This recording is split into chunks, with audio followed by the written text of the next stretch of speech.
Excellency General Thanasak Patimapakon, Deputy Prime Minister, Dr. Jirayu Isarangkul Natayuthaya, Vice Chairman of Thailand Sustainable Development Foundation.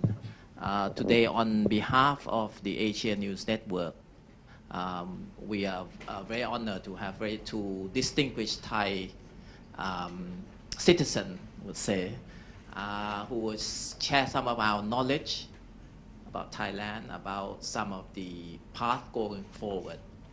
This morning, we attend a public seminar where Dr. Somkit Jatusipitak, Deputy Prime Minister in charge of Economic Affairs, outlined some of the government economic policies. Then Transport Minister Kunakom outlined the plan for the ASEAN connectivity, which will link ASEAN together with China and the rest of Asia. So today we have the honor with the Deputy Prime Minister, and we have the honor of Dr. Jirayu to speak on sustainable development, which form an essential part of the development of Thailand.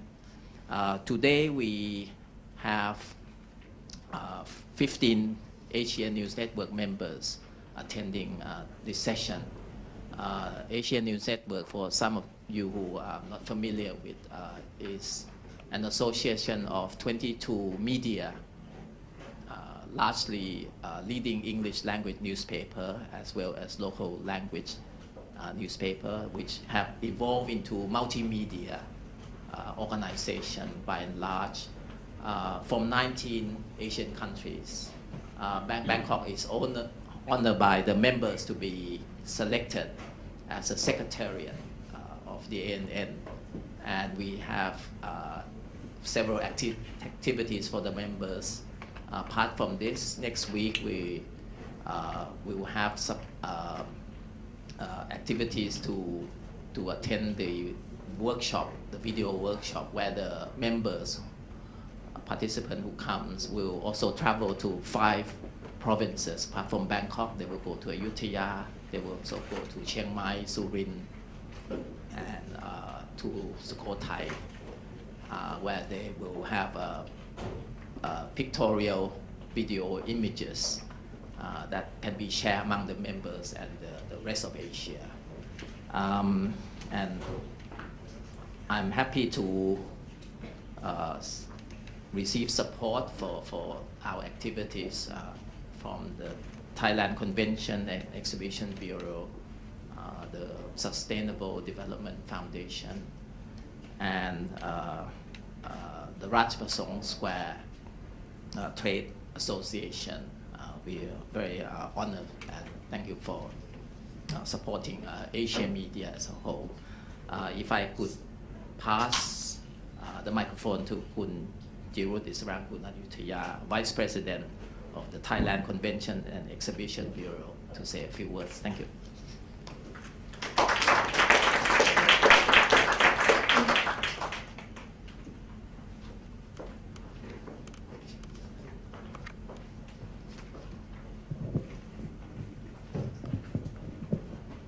Your Excellency, General Thanasak Patimapakon, Deputy Prime Minister, Dr. Jirayu Isarangkul Natayuthaya, Vice Chairman of Thailand Sustainable Development Foundation, Mr. Karan Supakit Vilekakan, Director, Royal Initiative Discovery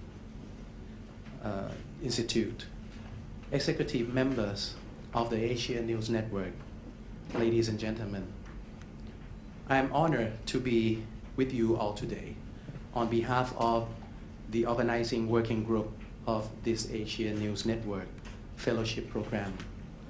It is exactly 3 months ago when we agreed to organize this first Asia News Network Fellowship Program. I believe you remember Bangkok had faced with a mini attack on August 17 at one side of this building. Then, in the following day, we started discussing about what's happening. And we see the violent act was not just an internal problem of Thailand. The complexity within the rapid changing global environment is a real challenge for Thailand and the world. Asia, our home, is the largest and most populous continent of the world and is home to more than 4.4 billion people of diverse races and beliefs. Also, this is where the income gap has widened over the past few decades, thus making Asia home to 2/3 of the world's poor. The pictures have led us to realize one of the most important quotes of His Majesty the King, that is in Thai, ระเบิดจากข้างใน which is means to explode or to get strong from inside. And with such in mind, we were thinking about Asia, getting to know Asia better than before.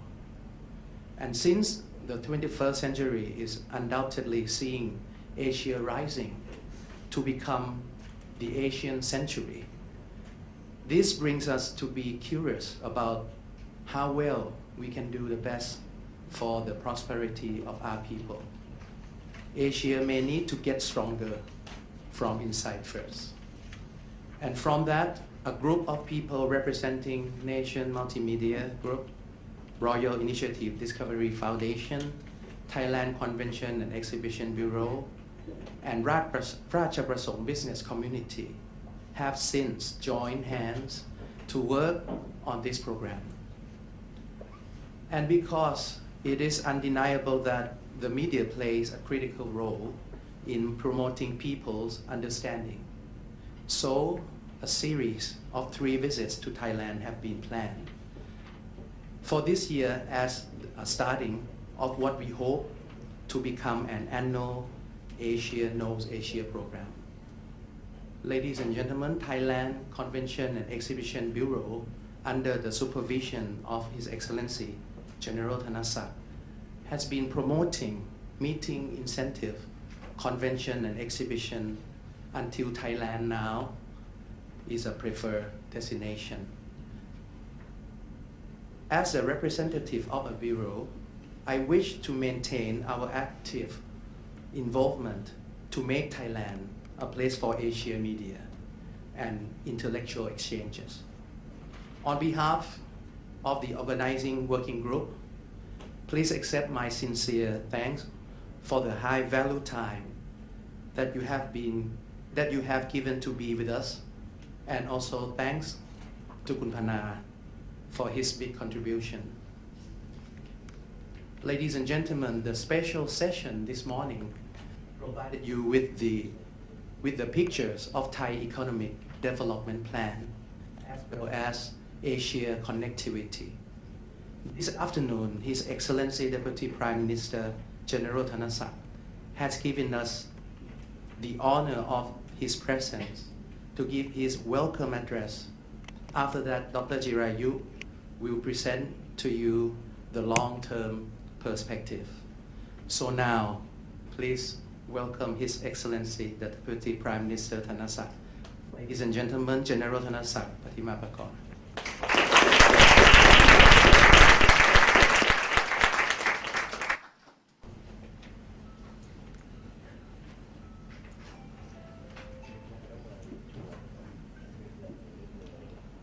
Dr. Jirayu Israngkul Nayutaya, Vice Chairman of Thailand Sustainable Development Foundation, Executive Members of Asia News Network, distinguished guests, ladies and gentlemen, I am delighted and honored to welcome you all to Thailand. His Excellency the Prime Minister has asked me to convey his best wishes to all participants and hope that the event will be a great success. This event is timely as it will allow you to witness the situation in Thailand firsthand, as well as getting an overview of the situation pertaining to political, economic, social, cultural, and technological issues. Allow me to express my deepest appreciation to the organizers of the event, as well as the Nation Multimedia Group, the Thailand Convention and Exhibition Bureau, the Royal Initiative Discovery Foundation, and Asia News Network, who have contributed a great deal to this event.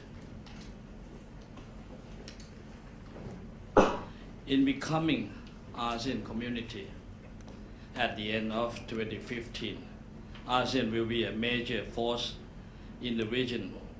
As one of the highly stable members of ASEAN, Thailand plays a significant role in the realization of ASEAN community. Thailand is also recognized for its role as coordinator for ASEAN-EU relations. OSCE and Asian partners for cooperation, and more importantly, chairman of G77 in the year 2016. This reflects the international community's trust and confidence in Thailand. Though the global economy has slowed down in recent years, the growth rate of Thailand's GDP is at 2.9%.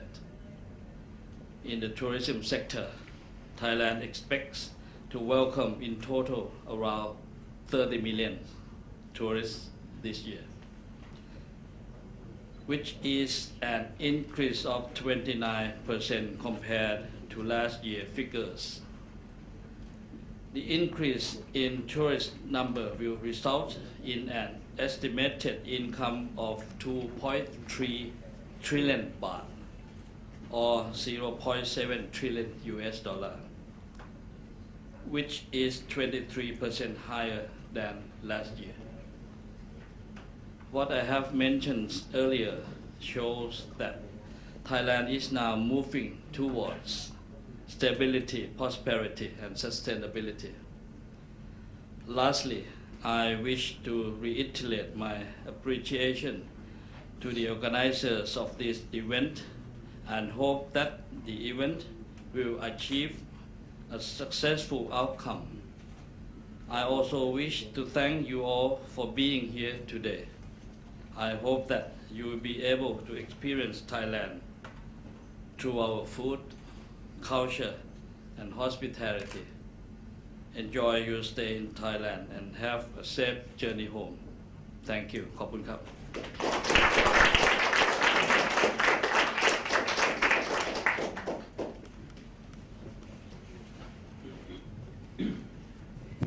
Thank you very much, His Eminence General Thanasak Patimaprakorn, Deputy Prime Minister.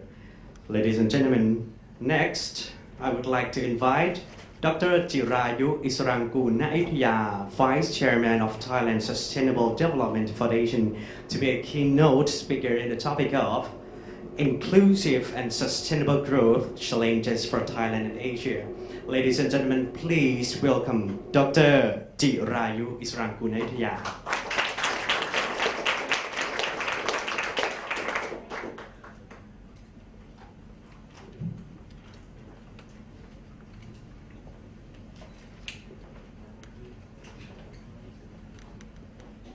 Your Excellency General Thanasak, Kun Pana, Kun Karan, all the members of the Asian News Network. It is a great honor for me to have the chance to make a presentation to 15 people of considerable journalistic background experience, and I feel that I must take the opportunity to do this in the next 40 minutes, which is a very small amount of time to speak on the topic which has been given to me. But before I start, I must say that I think everyone here on the Thai organization side is very grateful to Your Excellency General Thanasak for being here today and to stay behind and to take part in the discussion, because it shows that the Thai government at its highest rank is receptive to the project of having Asian media to come together to not only to get to know each other, but also to discuss about how we can collaborate in order to try to make things better for Asian people in the long run. I think that this morning you had a great account about the Thai economic policies and Thai economic measures which the Thai government through Dr. Sumkit is trying to get Thailand out of the so-called middle income trap. Everyone is asking about this question. How can Thailand get out of the middle income trap? And I think that from what I heard, Dr. Sumkit and his team, who have been working very hard on this, has given all of us a glimpse of how the Thai government is confident in trying to get Thailand out of this trap, and at the same time prepare for the collaboration with other Asian countries, especially ASEAN, which will come into, the AAC will come into being at the end of this year. I think that all of us in Thailand are looking forward to take advantage of this. I have been given the opportunity to give you a presentation about the longer term perspective, while Dr. Sumkit has given you the actual policies and measures facing Thailand at this moment. But I will try to join him in giving you maybe a longer term perspective of sustainable development in the long run. So I have to go back, if you'll allow me, to go back to 1997. Going back to 1997. I think here in Thailand, we always go back to 1997. And that was the year that we faced and suffered a great deal from the economic crisis that happened in 1997. And up to 1997, we had really been doing very well economically up to that time. But in 1997, Thailand helped to ignite an economic crisis. Maybe going back to 1997, that's about almost 20 years. Maybe all of you are so young, you might not remember that in 1997 there was an economic crisis in Asia called Tom Yam Kung crisis. So those of you who have eaten in Thailand, and I hope you like Thai food, many of you will like Tom Yam Kung, which is a famous Thai dish, a Thai soup. But unfortunately, because of the economic crisis, having been ignited by Thailand, was called the Tom Yam Kung crisis in 1997. Although we managed to recover quite quickly, but our fear of such a crisis recurring again has kept us alive, that we now would like to prevent unbalanced and unsustainable growth. So I hope that going back to 1997, I have been able to explain to you why I have to go back to 1997, when we suffered greatly from that crisis. And even now, most of the people in Thailand can remember it and don't want it to happen again. I would like to tell you that before the 1997 crisis, Thailand had been one of the 13 economic miracle countries contained in the 2008 World Bank report. For 37 years, from 1960 to 1997, a total of 37 years, Thailand's economy had grown at an annual rate of 7% or more, continuously for 37 years. And by the way, I'd like to pause and look at the other 12 countries. 9 of them are Asian. Only 4 are outside Asia. But at that time, we were proud that we managed to grow continuously for 37 years, and we were one of the 13, the World Bank called them miracle countries, because they don't think it can be repeated again. 25 years, the criterion is 25 years of continuous growth for 7% every year or more. So at that time, prior to 1997, Thailand was seen as well on its way to becoming one of the tiger economies after the East Asian model. At that time, everyone was so confident that this was going to happen. Unfortunately, the crisis happened, and the miracle growth, it was found out, did not come without its costs or problems.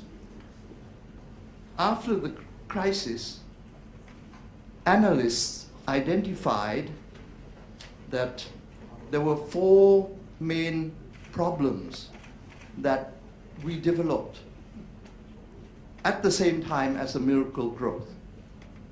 And these 4 problems were: 1, income disparities. Secondly, the urban-rural disparities. The third one was environmental deterioration. Forests have been denuded in order to make way for exports of products. This is what is meant by environmental deterioration. And the fourth one, which is, I think, extremely important, values and mindset deterioration.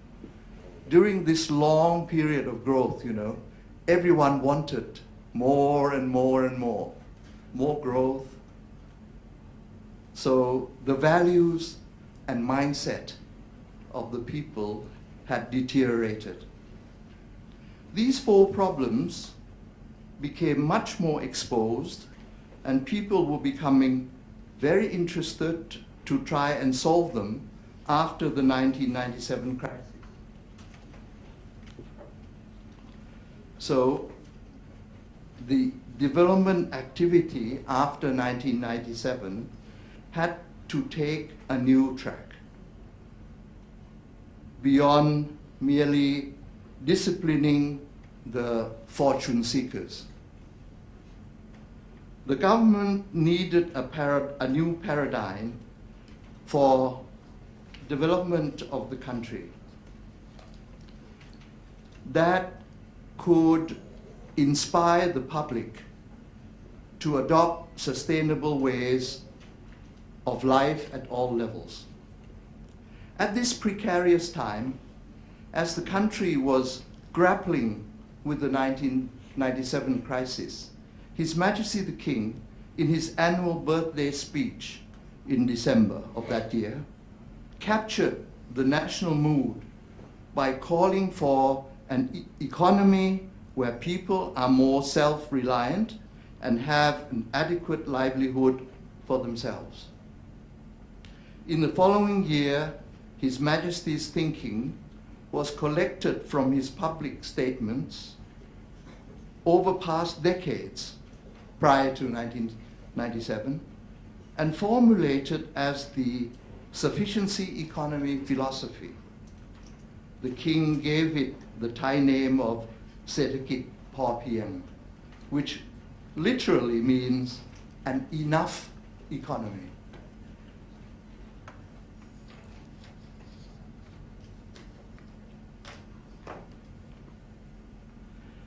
The philosophy is not meant as a blueprint for national planning. Rather, it was originally expressed as a series of maxims to set the course for planning a project or any public or personal endeavor. It is rooted in His Majesty's hands-on experience in royal development projects, mainly to improve rural livelihoods. It is about encouraging people to steer their lives according to their personal capacities and capabilities. Sufficiency is the guideline for living and for governance, based on reasonable and ethical use of resources. The focus is on long-term balance and sustainability in the lives of all citizens, communities, the country, and the world generally. The outlook is holistic and inclusive. It warns against blind greed and a mindset of never having enough. In response to His Majesty's granting the sufficiency economy philosophy, the National Economic and Social Development Board at that time made it the theme of the government's 5-year development plans, beginning with the 9th plan in 2002, up to the present plan, which is the 11th plan, and it was noticeable that major Thai companies, the private sector, who suffered greatly during the 1997 crisis as well, welcomed the philosophy as a keynote in business planning. Also, following that, there was the United Nations Development Program, which published a publication called Thailand Human Development Report 2007, Sufficiency Economy and Human Development, devoting that year's volume in the annual series to explaining the application of these ideas to a global audience. That was in 2007. So, what I have outlined for you is a picture since 1997 up to about 2007, and following from 2007, we have been working to apply His Majesty's philosophy and our concerns about the problems, the 4 problems that I've outlined to you, through the plans and through many actions, not only in the government sector, but also in the private sector, and also in the civil society sector.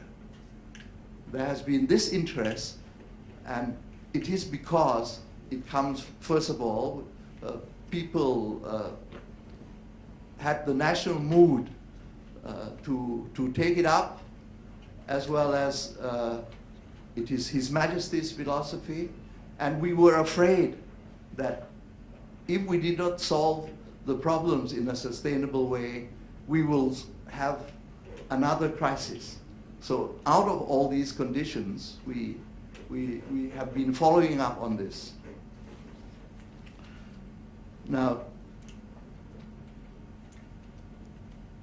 Now, because of the limitation in time, I would like now to come to 2014, which is last year. That's when we set up the Thailand Sustainable Development Foundation. And I'm very happy and honored that we set it up because we received a recommendation and we received the encouragement by our regional UN organization, SCAP. I hope you know our regional UN organization, which is SCAP. They recommended to us that since we are so interested in the sufficiency economy philosophy and sustainable development, that we ought to set up this foundation. And I would like to describe to you that we have been working in the last year on three main topics. The first topic is sustainable development in area-based rural communities so that we can realize the objective of inclusive growth. I believe that you can understand that with the disparity of rural, urban income, with the disparities of income distribution, most of the people who are poor are people in the rural areas. And because of the environmental deterioration that I mentioned earlier, because of all these major problems, a great deal of effort should be made by us in Thailand on area-based rural development. So this is the first area which the foundation has been working on. The second area that we have worked on is to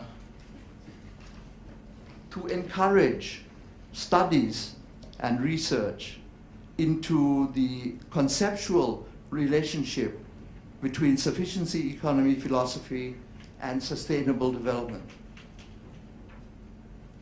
And the third area, which I think is very important, and we have received good support from the nation, is establishing fora for collaboration between thinkers and practitioners of sustainable development at community, national, as well as international levels.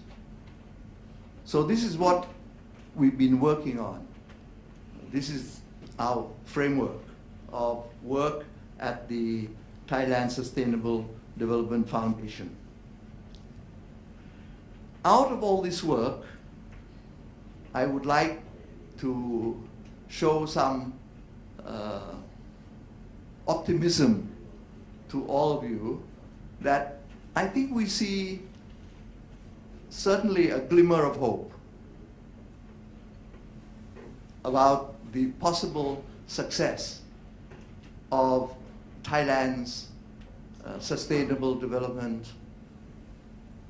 goal. So to demonstrate this glimmer of hope, I would like to present to you a sort of works in progress. We're in the middle of all this. I cannot say that we have completed the work. I say that we are doing some projects which we see a glimmer of hope that we will be successful in sustainable development. The first project that I would like to report to you, and I'm glad to have Kun Karan here, because he's the one doing most of the work. And this is the work done by a foundation which we have been supporting and learning from. And it is done by the one that you can, the sign has gone now, the Royal Discovery Initiative Discovery Project. In Thai it's called Pit Thong Lang Pra. The one, here's the logo. What this organization has done, it is community development with a difference. Before, community development in the rural areas were carried out mostly either by the bureaucrats and when it is done like that, the bureaucrats will go and tell the villagers what to do. But with the Royal Discovery Project of Kun Karan, he has to go in and he has, first of all, to try to mobilize the people to take ownership of the project. They will have to carry the planning, they will have to think themselves what they want to do,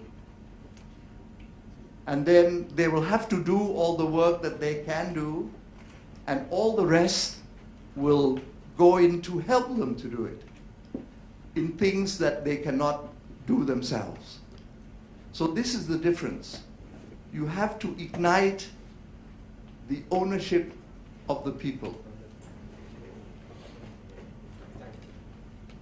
So the Royal Initiative Discovery Foundation, which was established only in 2009, started to apply this model in Nan province in the north of Thailand, and it did it with a considerable amount of success.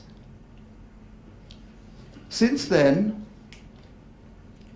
it has expanded this model of community development, and what is most encouraging at this particular moment is that it is using its experience, its knowledge of the model, and it is working closely with Dr. Somkit's team to apply this model to over 20,000 villages, covering the whole country at the moment.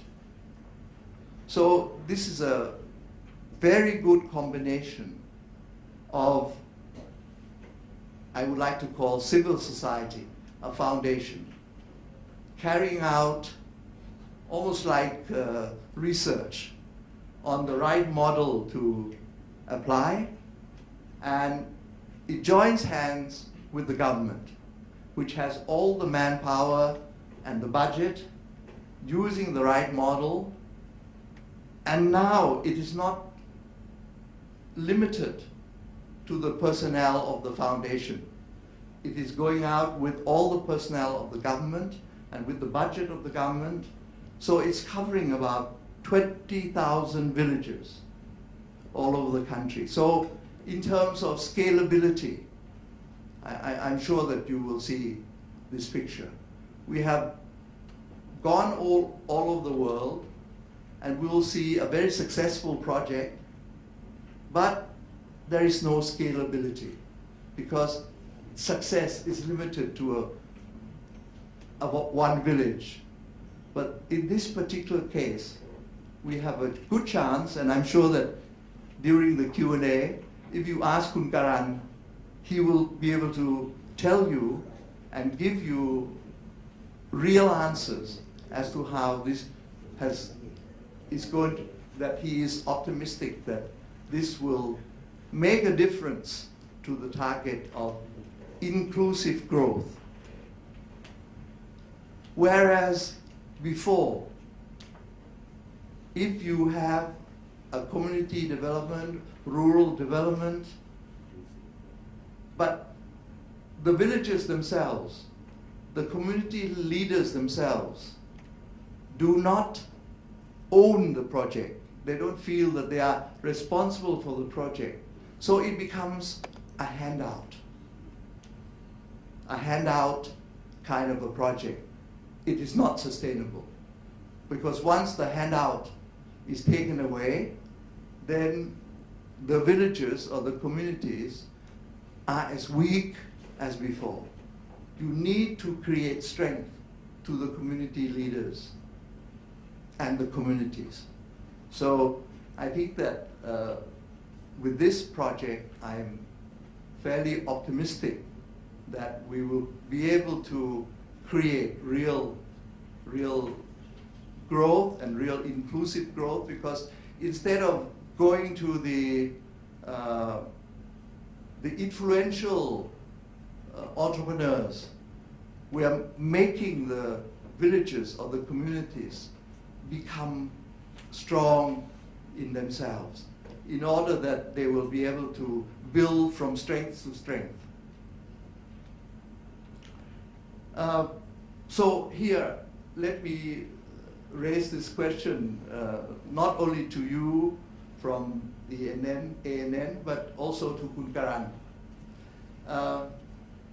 We have found out that even from our limited experience of many years, we have to be very careful.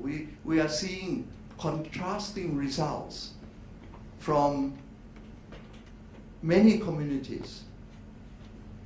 One community would be learning quickly, have real success. So you will see an upward trend in their development. But soon, they could fall into indebtedness again. Someone can become successful and then fall into indebtedness again. And we looked at this together with Kun Karan, and we find in Udon, right? It is because when they start to become successful, they think they can grow quickly. Supposing they become successful in 1 year, then in the next year they want to grow faster, duplicate their rates of growth. Then they fall flat on their face and become indebted again. So we have that as a contrast with villages that grow from strength to strength, but more slowly, with prudence. So we have found out that in our rural development, we need to implant the mindset of prudence, of lessening risk, of understanding that there are risks involved and you should grow more slowly but more firmly. So I think that if we continue to grow like this and we have people like Kun Karan who is overseeing this kind of development, together with the government, I think we would have, a very good chance of becoming successful. So this is the first project that I would like to tell you and to demonstrate why I am optimistic that we have a good answer to solve our inclusive growth problem. The second project I would like to tell you about is a project which we have started about 8 years ago to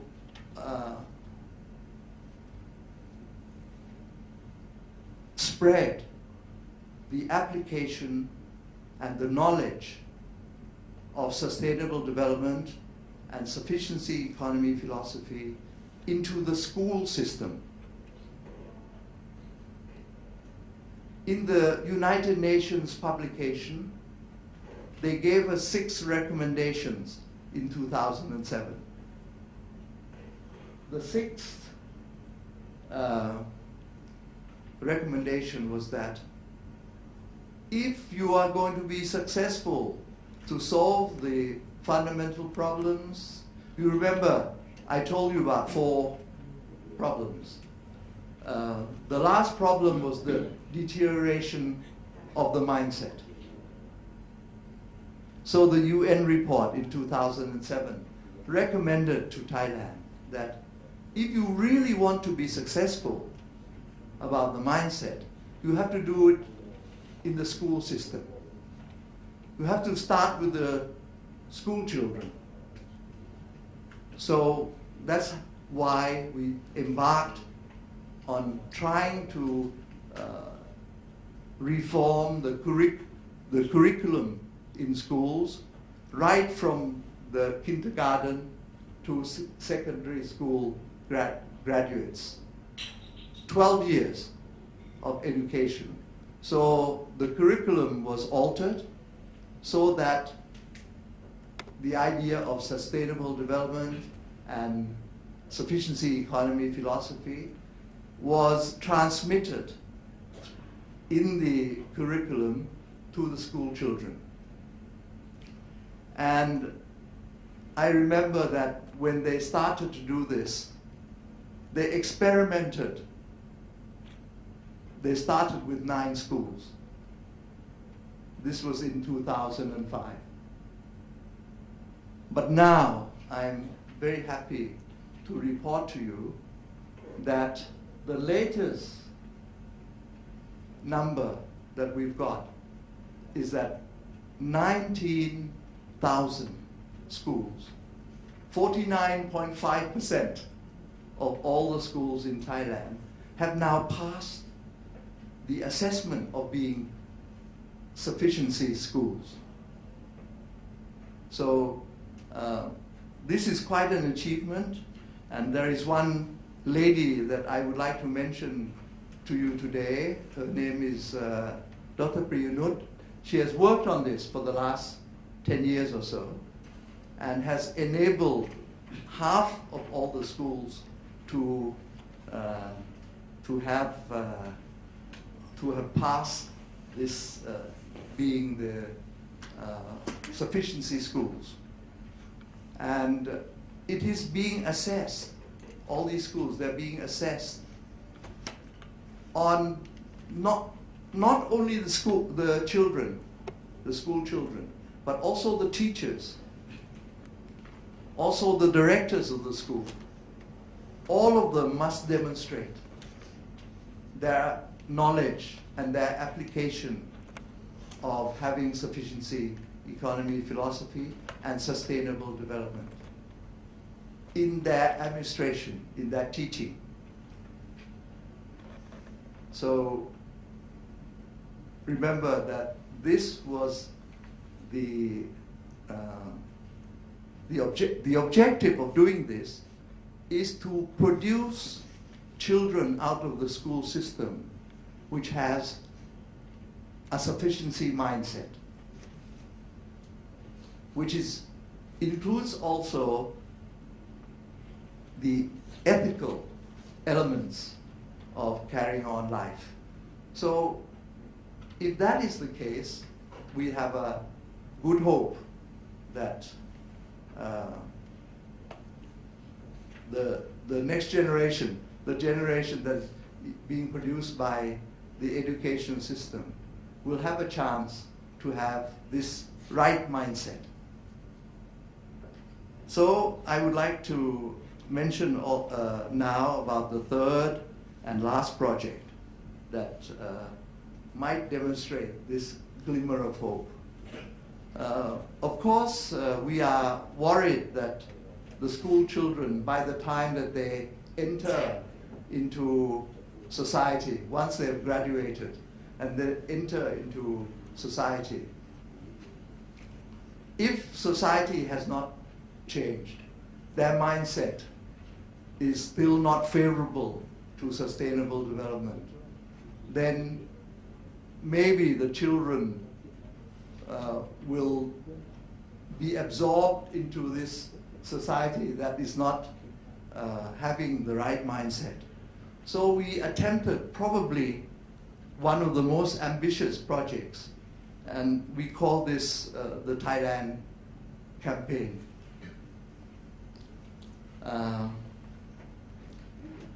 Dissatisfied with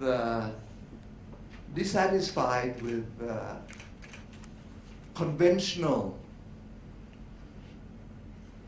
media, we asked the advertising profession, because we consider them to be the ones that have been most successful in changing the minds of people. I mean, you know, the advertising agencies, they are the ones who are able to to convince consumers to buy their products. You know, they're very good in making people change their minds to buy the products of a particular company. So we asked them to cooperate with us and said, look, why don't you try to do something that similar, but instead of selling a product, sell them a good value, or try to prompt them to change from a bad habit to a good habit.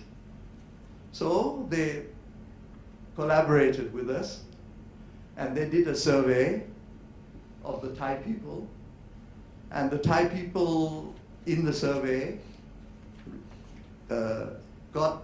gave the advertising agency the answer that there were 4 habits of the Thais which they would like a campaign to try to change. And so we carried out this campaign, and there was a combination of both private sector, civil society, and the government coming together to carry out this campaign. And because it is in Thai, I would like to show you only 2 clips, just for you to see as an example. So can you show that, please?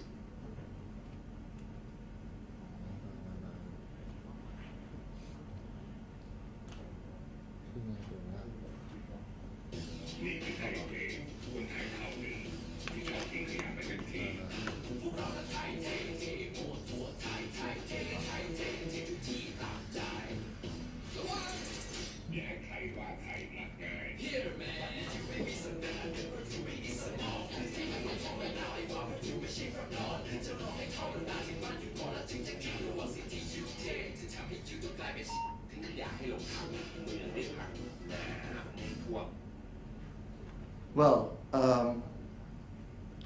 before we embarked on this campaign, you know, we had a big flood in Bangkok, and it was analyzed that one of the problems of the big flood was that all the drains were clogged with garbage. So many people in Bangkok didn't like that.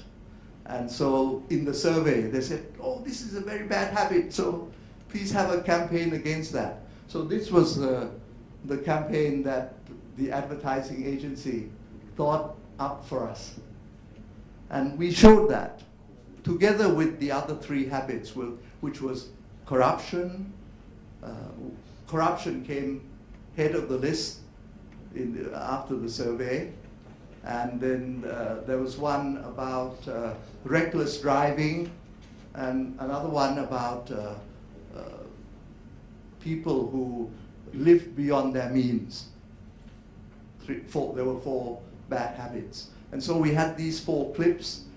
And the latest news we had after about 4 or 5 months was that in the social media, there was people who had viewed it and liked it and things like that, you know. It was 21 million.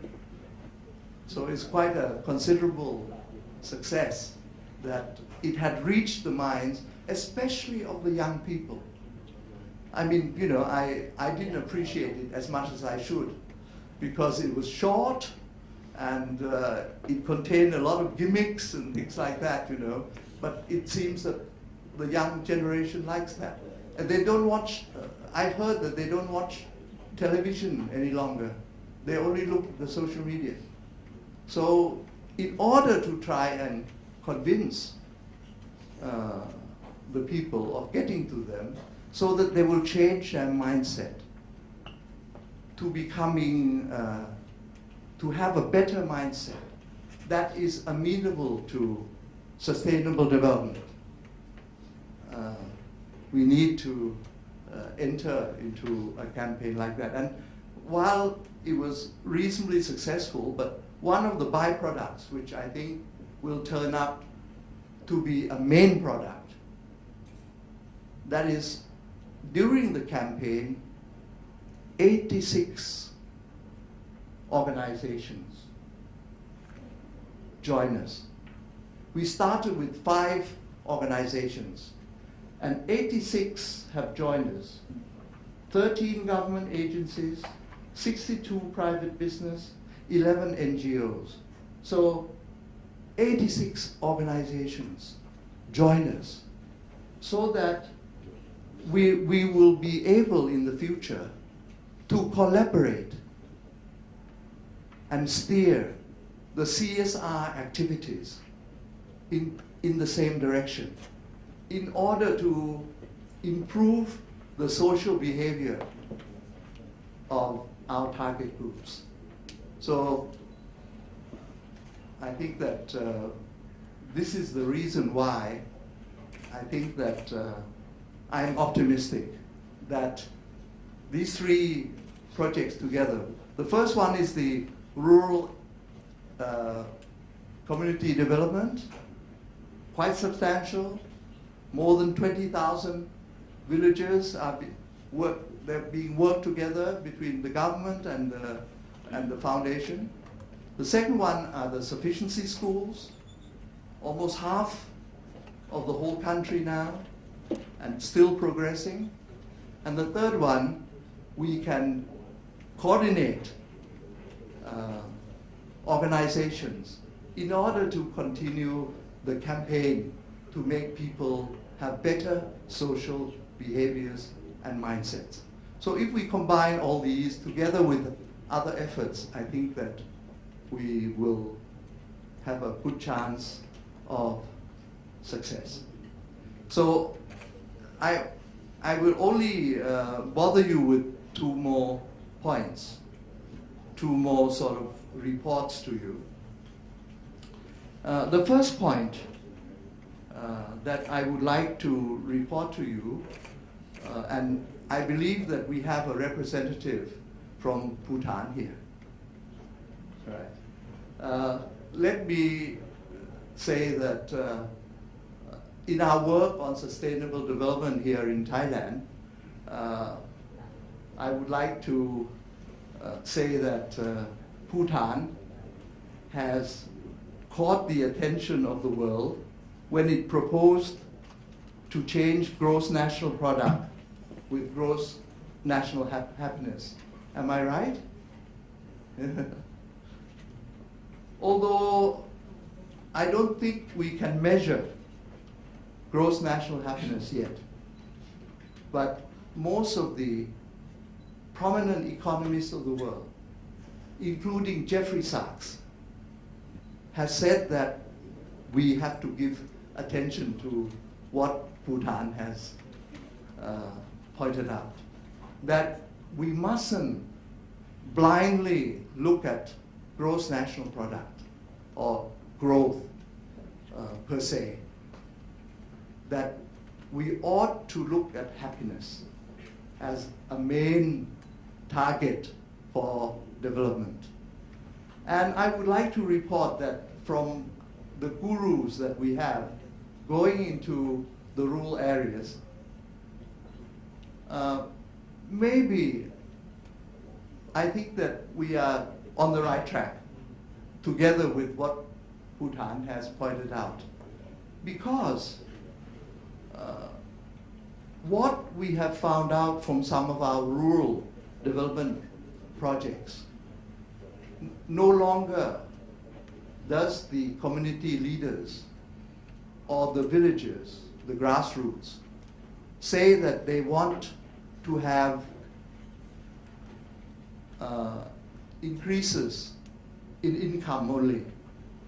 But we have found out that they are reporting that the objective is to become happy in a community that you are born in. To be happy in a community that you are born in. So what this means is that there will not be this great migration from the rural areas into the urban areas. There will be people who will be satisfied and happy, live in a good community with good community spirit in the rural areas. So I think this is something that I perhaps can share with the representative from Bhutan, that I think we're on the right track. But we have to measure and we have to find out more about this.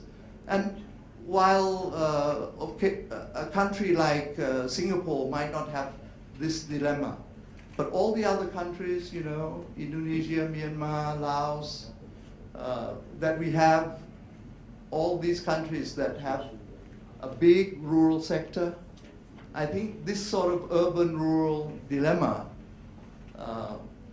it would be good for us to continue to work on this.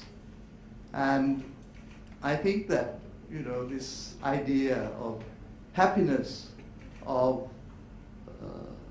working and living, becoming successful and happy in the community that you are born is a sort of target that we could share experiences together. The last thing I think I would like to leave with you before perhaps we can have a Q&A and discussion session is that I would like to leave the nation with a question. We have a good project going together with the nation. The TSDF, our gurus, the people who are working in the TSDF, has the chance to report to the nation every week. And this has been going on for the last 6 months or so.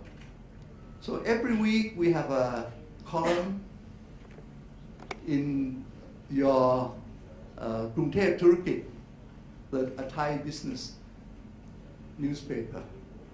And so I would like to pass on the question, because you are our great collaborator and has been working with us.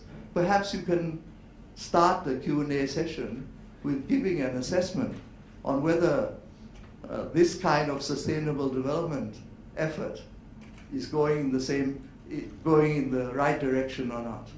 So thank you very much for your attention, and I hope that we will have a good Q&A. And perhaps you can ask the Deputy Prime Minister as well about some things that might be in your mind. So thank you very much. Thank you. Thank you. การจะยืนต่อไหม Thank you. I hope the ANN members will have questions for Dr. Jirayu and the Deputy Prime Minister. But before that, let me say that often many of us, particularly those from abroad, visit only Bangkok. And Bangkok is not Thailand. And I like to commend Dr. Jirayu's presentation for giving us a vivid and picture. It's like today we sit in the rural economy, looking at the way of life, the holistic picture of development. Thank you very much for the presentation. I'm sure some of us will have questions. If I could ask Dr. Jirayu first, just to kick off, the force of globalization very strong. The 1997 was the watershed, very much a change that they say if we go back in scale, the force of globalization 1997 maybe 100%. Today, with progress, much of the information here actually also very new that many of us don't know. Where would, on the scale of 1 to 100, where do you think we are with the optimism that you have? What is the maximum? 100. 100. Globalization, 100 green, 100 non-inclusive, whatever. Yes. Okay. I would say 75. Oh, that's okay. Great. Okay. I would say that if you ask me maybe 3 years ago, I would say 50. So I think that because of the many things that I presented to you, for instance, sufficiency schools. 3 years ago, it was something like, it was under 10,000. Now it's 19,000. So the rate has picked up. The rate of improvement has picked up. The rural development, the work of Kun Karan in the Pitong Foundation, that has received a great momentum. You are learning much more. And the collaboration with the Ministry of Interior is now tremendous. I think while it's no easy, it's still not easy. People will have a little bit of, it's a combination of a mindset and knowledge. So it's very easy if someone comes in and said, look, I would like to give you something. It's very difficult for the recipient to say, look, I prefer to be strong and not receive the handout. Don't you think so? Yes. But it is now much stronger. I think lots and lots more people enjoy the dignity and the happiness of being strong in their own community, rather than they realize that receiving a handout is no longer something that is good in the long run. So the leadership in the community, in the rural area, is very important, because the ordinary villagers will rally around their leader. If the leader is strong, and then at the same time, we have to be careful that we do not spoil them either. I think that would be my feeling. Thank you. Questions? Please? Yes, this gentleman from China Post, Taiwan. Please. Hello, my name is Alan. I also want to ask about the changing the mindset of the people. I think it's like people to know what they don't like. For example, in Taiwan, like everybody said, oh, the news media is too sensational, but everybody still watch it. And so what I want to ask is, in your project to change the mindset of Thai people, do you have like numbers or figures to show how successful it worked. Like, for example, the rubbish, the garbage throwing, the reckless driving. Do you have like numbers to show like how or how do you like actually measure how good it works? Thank you very much. That is a very, very good question, and I have to say that with the changing of the mindset through the campaign, I'm afraid that while the sort of thing that you imply has to be done, not only ought to be done, but it has to be done. But at the moment, we can only tell you the figures of the people who viewed it, the people who have said they liked it, and these are indicators. But I don't think we have any, we have fear that it will not change into behavior. It will only change, it's a start of having a better mindset. But it has not been translated into behavior yet. But we have to continue. We have to continue. What we've done in the sufficiency school is exactly what you have implied. We have to do research now. Whether in the 19,000 schools, have there been any real changes in behavior? We have to do that research. But to a certain extent, it is faith that people in generally are good. If you tell them the good values, and we know leaders, we have a lot of faith in leaders.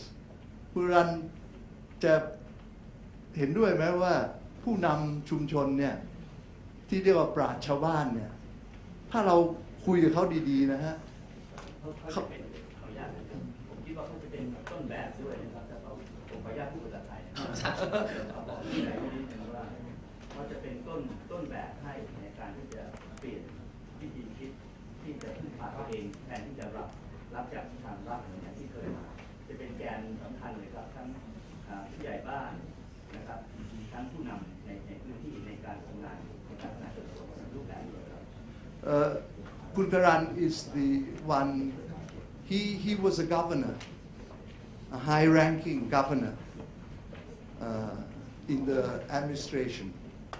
And as soon as we approached him many years ago, whether he wanted to come and work for the foundation, he resigned from the governorship and came to work as a secretary.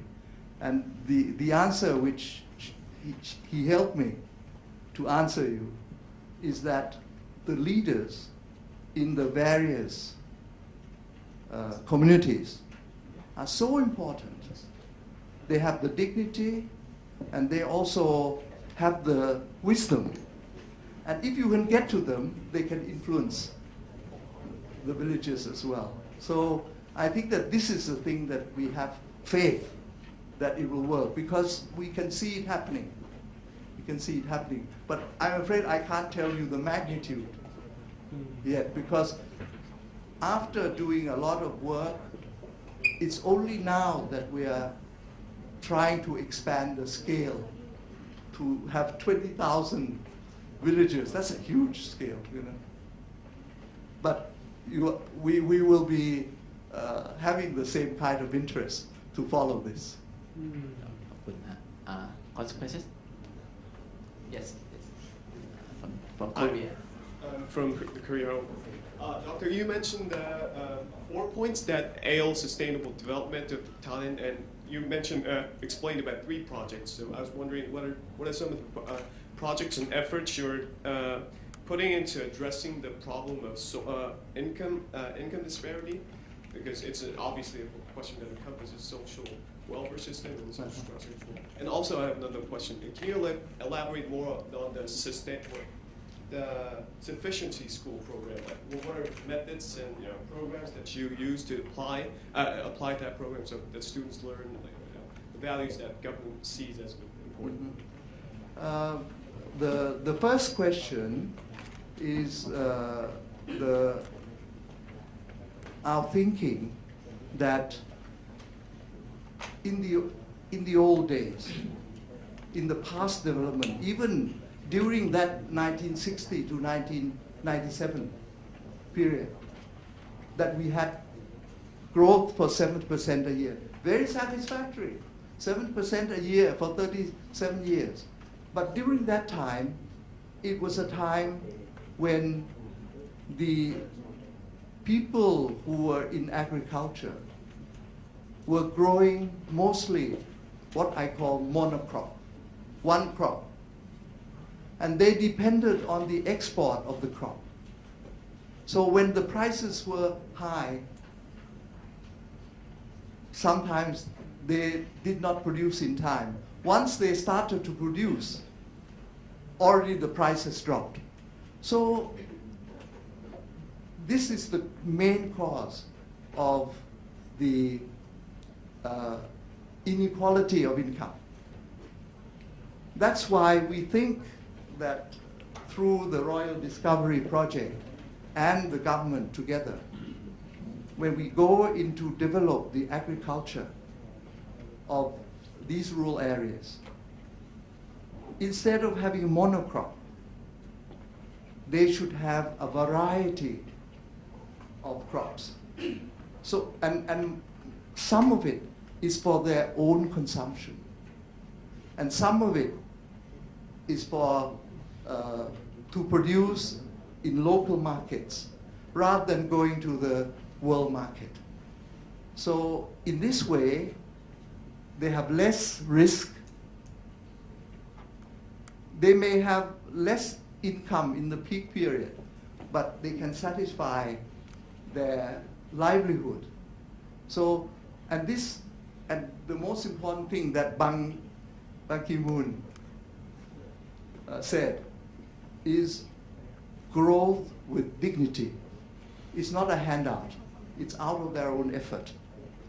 So this is the main strategy of getting, this is what is called inclusive growth, and it will increase the equality of income permanently rather than depending on the handout.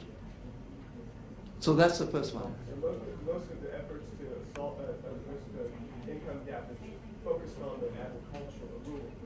Yeah, yeah. Now, Dr. Somkit, he told me once he likened the Thai economy, and I thought it's a very good way, which I want to share with you. He says that during the high growth rate, our Thai economy was like a person with one very strong leg. These are the economic actors that were strong and very competitive, can sell in the world marketplace, and they need to be encouraged more because we need to have competitive business organizations. But the rural sector was like a leg that was stricken with polio. So we need to develop both legs. We cannot continue to strengthen the good leg only. And we cannot get a handout from the strong leg to the weak leg. We have to make them strong themselves. Question on the sufficiency school, some details. Yeah, sufficiency schools. What happened was that the curriculum since the first year, kindergarten, up to the last year, which is 12 years, we diffuse the knowledge about sufficiency economy, which is prudence, not to be greedy and things like that. Knowledge, integrity, we diffuse that into the curricula. Okay, so for young children, very young, they started to learn about their life at home. So once they come up to secondary school, they understand about the economy of the community, so on and so forth. So by the time they leave school, they have a good mindset about the life that has a sufficiency philosophy mindset. Yes. China Daily. Dr. Chinayu, this is Heisha from China, and my question is, China is carrying out the universal two-child policy to achieve sustainable development, but many Chinese young couples are hesitant to have a second child because of rising living cost, and among them, education expenditure can be a big part. So what are your suggestions for China? And I have another one for General Tanasa. You are very popular in China because of your comments on your Chinese counterpart, Wang Yi, and there are different understanding. So could you explain it? Thank you.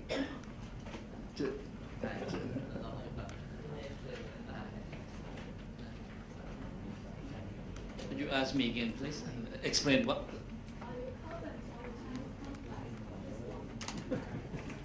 My ว่าชื่ออะไรนะ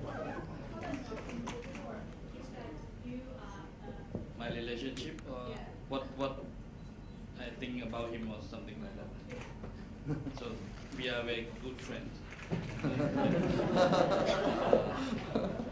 There's a saying that if I were a woman, I would fall in love with His Excellency. And many people said that you admire his characteristic, and some people say that you mean the relation of Thailand and China. So Thailand what's and your China, meaning? yes. Because we are cousins. We know each other for more than 1,000 years. So this year will be 40 years of diplomatic anniversary. So we celebrate everything together this year. And one thing that I said this just is a comparison, not in real, because I said that if I were Yeah. woman, I fell in love with Wang Yi because we decide to be the coordinator for ASEAN and China about South China Sea. And on my chairmanship, we done very well. We almost conclude our target.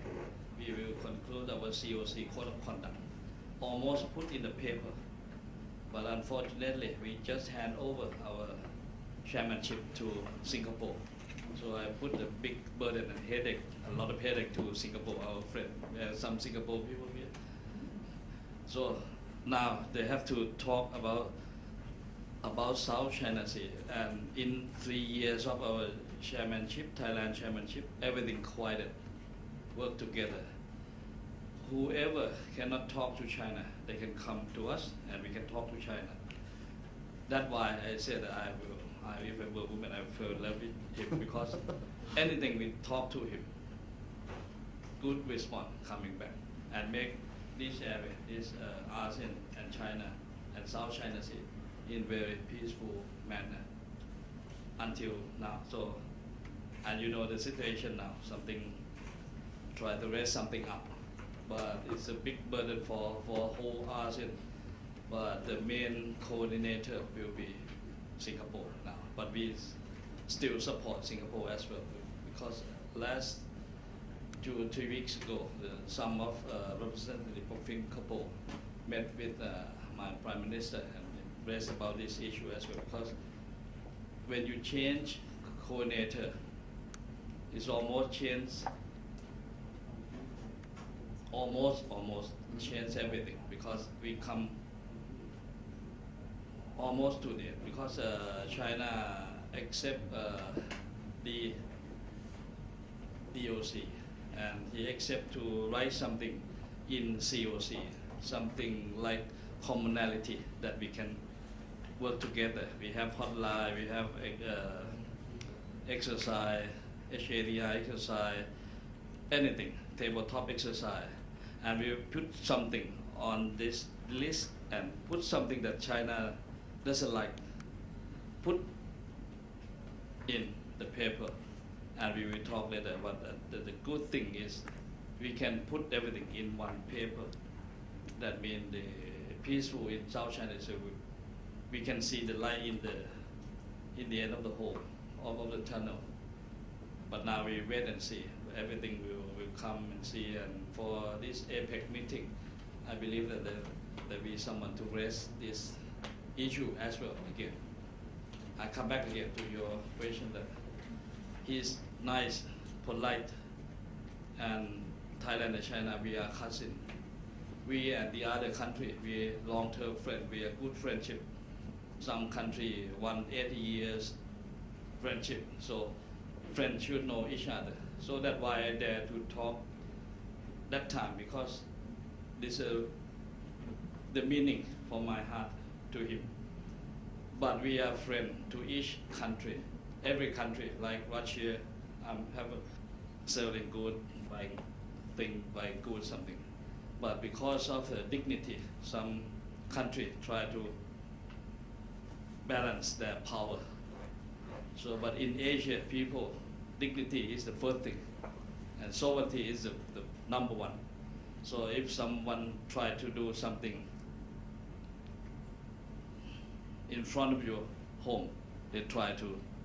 But for me, I always keep talking. I'm set example why South China Sea have something, when it calm down, something going up.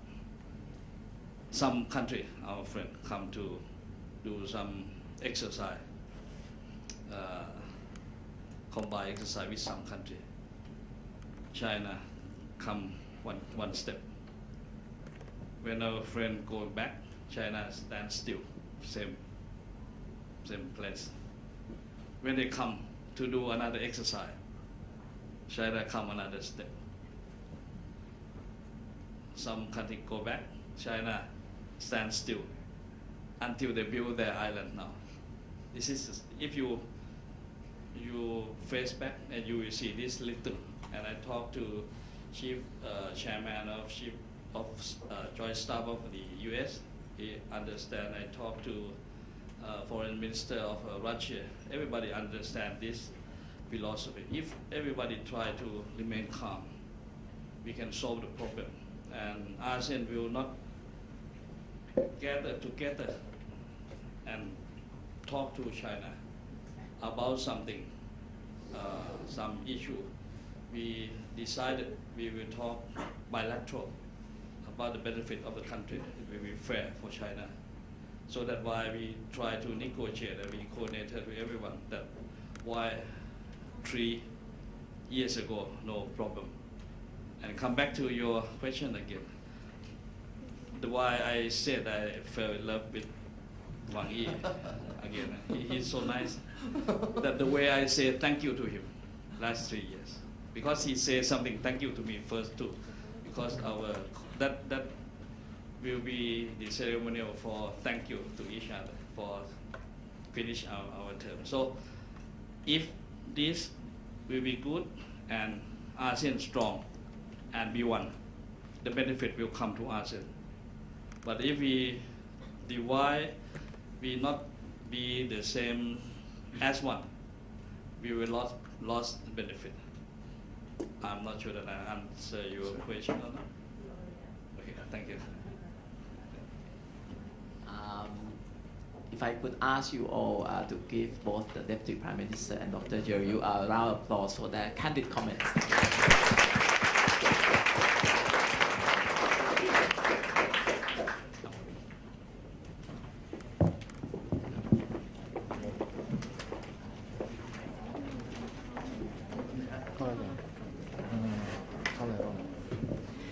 Thank you very, very much, His Eminence General Thanasak Patimaprakorn, Dr. Jirayu Israngkul Nayothya, and all distinguished guests. As for Dr. Jirayu's mention, when Tom Yam Kung crisis happened, I was just 13. Yes, I'm 30 now. And we have seen Thailand pass through every single rough time eventually. And of course, we will not be threatened or trembled by any situation or challenge. Thank you very much, ladies and gentlemen. And may I invite all distinguished guests, Dr. Jirayu, General Thanasak, Kun Jirut from TCEP, all executives from Nation Group, and all editors from ANN to take photo together, please.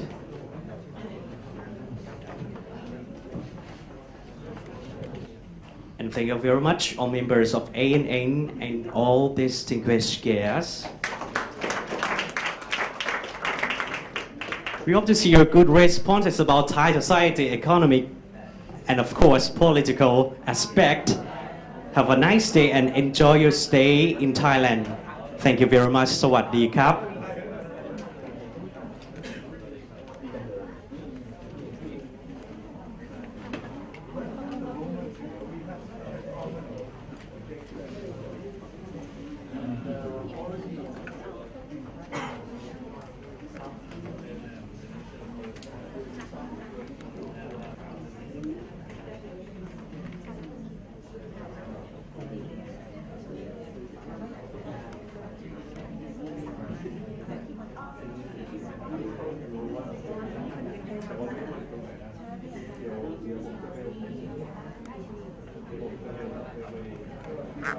A lot of good friends in many people.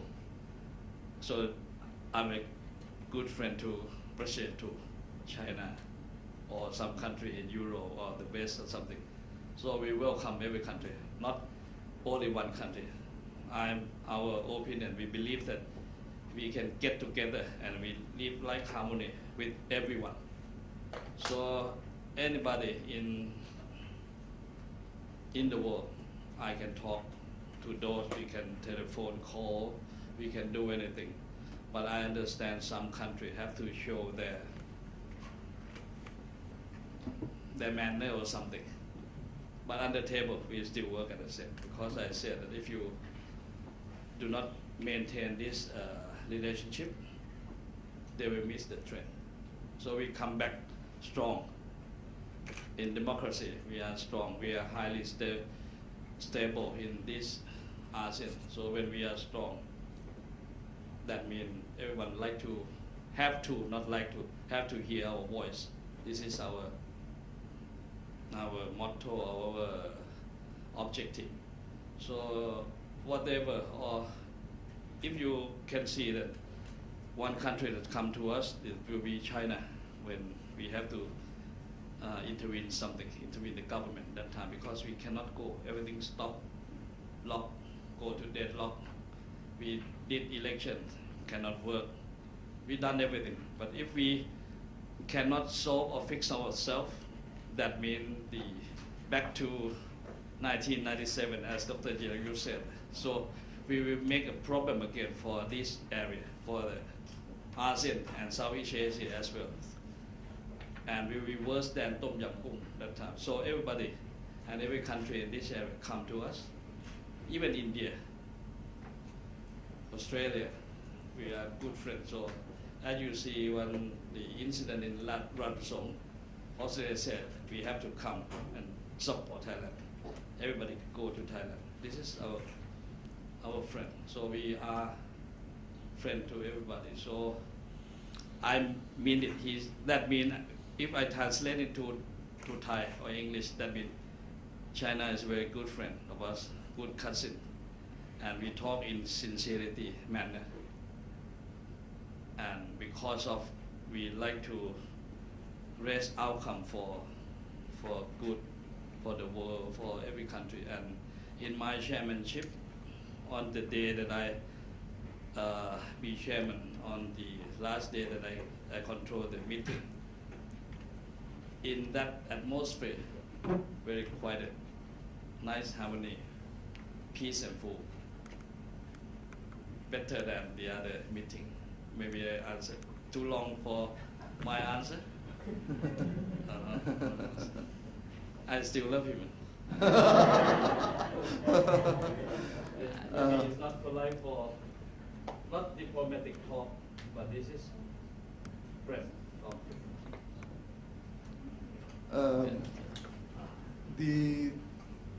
The other question that you ask, I think I have to probably,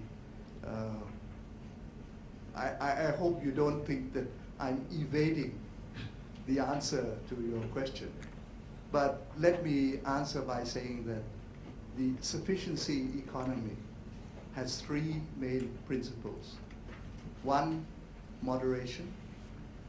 The other one is reason. And the third one is to have, to lessen risk. Now, the new policy of China on the principle of moderation, maybe you ought to look at a country like Thailand or Singapore, which is becoming, we are becoming an aged population kind of structure. So if China doesn't change its policy, maybe you can project that will you become an aged structure population, and how will that affect you? That's moderation and reason. So I would imagine that it's the right policy. But maybe the government have to adjust and help with the cost of raising the children. But I'm not worried about it. I think China can do that. It will have enough of the economic strength to put investment into education. So I think it'll be good for China in the long run, in my opinion. Maybe last question. Okay. All right. Good afternoon, I'm Kartiani from the Jakarta Post. I have one last question for Deputy Prime Minister. General Thanasek, I'm about to ask is Thailand with the transition into industrial hub with a transportation system that will connect it with other countries, especially China and India. What will it mean to other economies in the region, especially the Southeast Asia?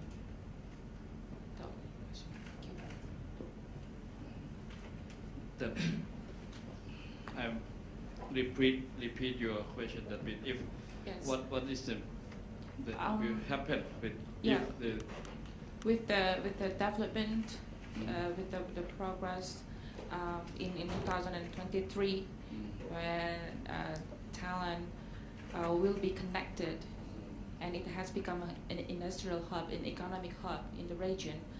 What will it mean? How it will affect other countries in the region, especially in the Southeast Asia? Silk Road as well. Do you Yes. mean? Let's say that in ASEAN, we are very strong. But for us, we comment Indonesia, you are the number one. I have had chance to talk with the president. I said, you are number one, Your Excellency. He said, no, Thailand is number one. I said, no, Your Excellency is number one. He said, Thailand has always been a model for democracy in the region. And I said, if we work together, we are number one.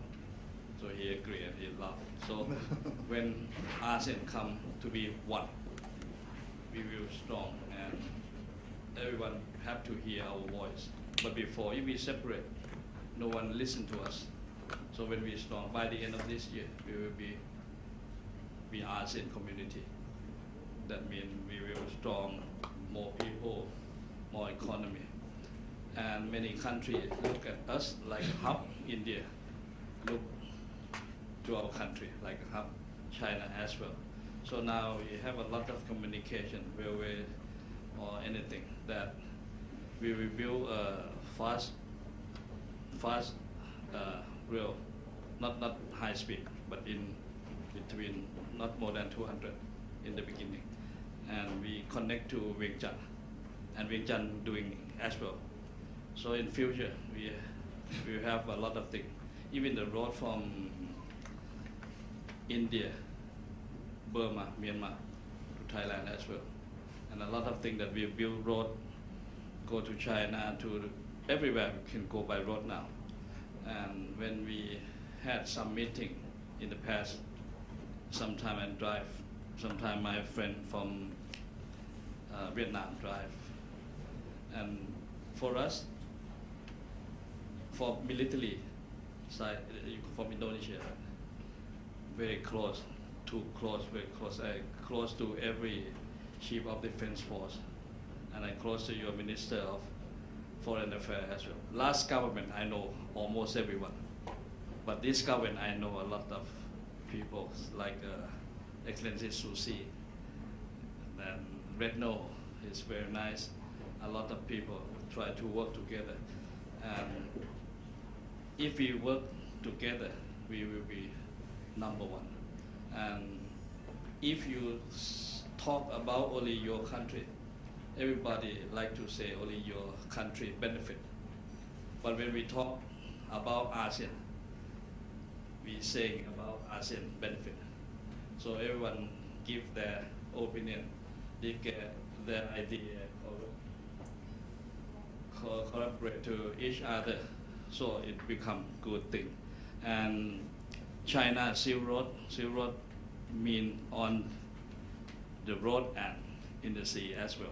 So this is something China talk about only economic, not power, because for history, China they done the business.